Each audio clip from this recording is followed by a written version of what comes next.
Hi all and welcome back to the channel, and I hope you're all doing okay. Right, I've got a few other little bits and pieces I want to bring you this evening. I think they're quite exciting, so hopefully you do too.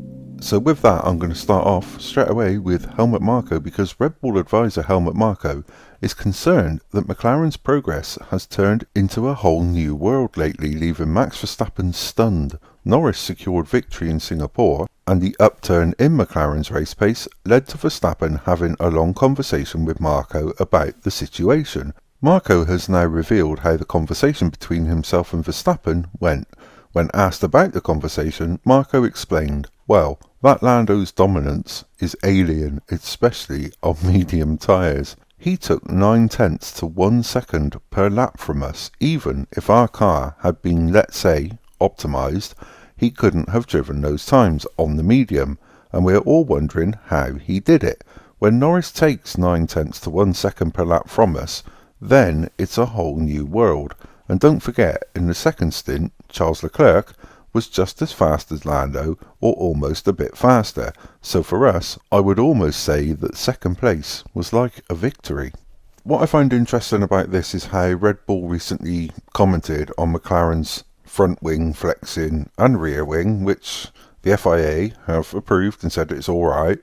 And McLaren did change some parts of the rear wing just to satisfy the FIA a little bit further. Now, in all fairness, McLaren aren't the only team using flexi wings by the look of it. Mercedes, Red Bull themselves, probably Ferrari, they're all having a little play with it. So what I find interesting here is if they're convinced, and I know he hasn't really talked about that, but if they think this flexi wing business is part of McLaren's sudden surge in performance, why haven't they adopted something similar? If McLaren can get away with it, then I'm pretty sure there's enough people at Red Bull who can work around this and get around it as well.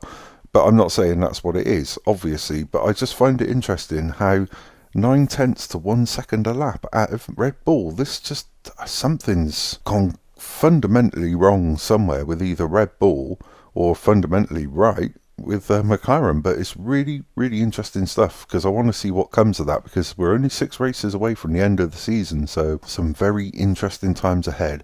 Then I want to move on to Williams boss James Vowles, because he's spoken about how he expects his team to improve for the arrival of the 2026 Mercedes power unit. Mercedes have been supplying Williams since 2014, with that deal being extended earlier this year. The new power unit has given Williams more confidence, combined with the new regulations set to start in 2026. Vowles told the F1 Beyond the Grid podcast, "I think Mercedes have done an exceptional job, which is why I was very happy to resign back up for an extension, and I think you're going to see differences between power units that do not exist today.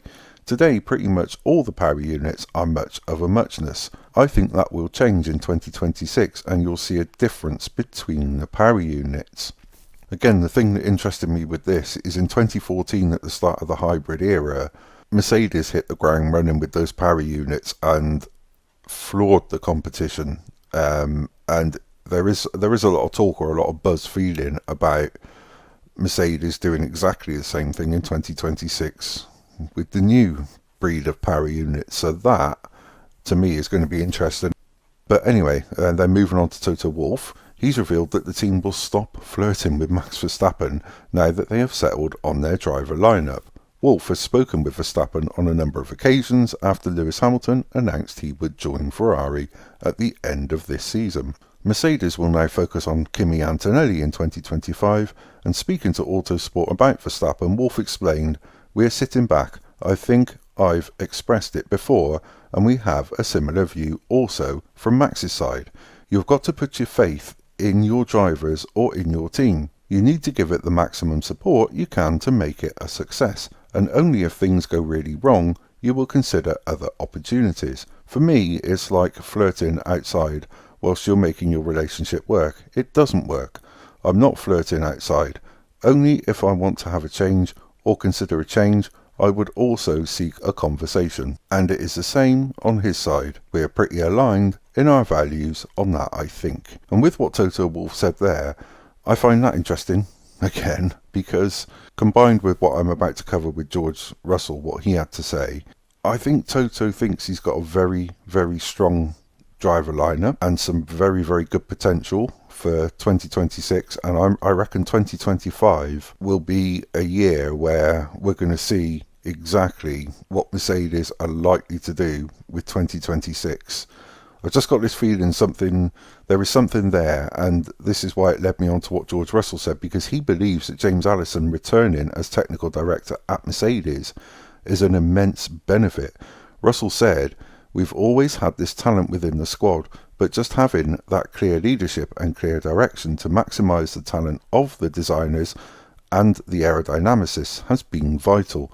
The experience he's got is huge as well, so I think that has been a big factor. The upturn in performance from us and McLaren has definitely been quite a pleasant surprise, and maybe a bit exaggerated with Red Bull's loss as well. I think we've moved forward and they have also come back, so it's a big swing. But in a normal season, a driver and team should not win every race, and this is the norm. We are talking about this disaster for Red Bull, but this is what happens in a normal season." I think there's some fascinating stuff to watch in these final 6 races, but anyway, that's all I got for you this evening, and thank you so much indeed for continuing to be here with me. I really and truly do appreciate it, and if you do like what I do, please consider pressing the like button and also pressing the subscribe button and also pressing the notification bell so you get those all important future warnings of my uploads. Thanks again for being here. I truly do appreciate it. I can't stress that enough, and as always, until the next time, take care.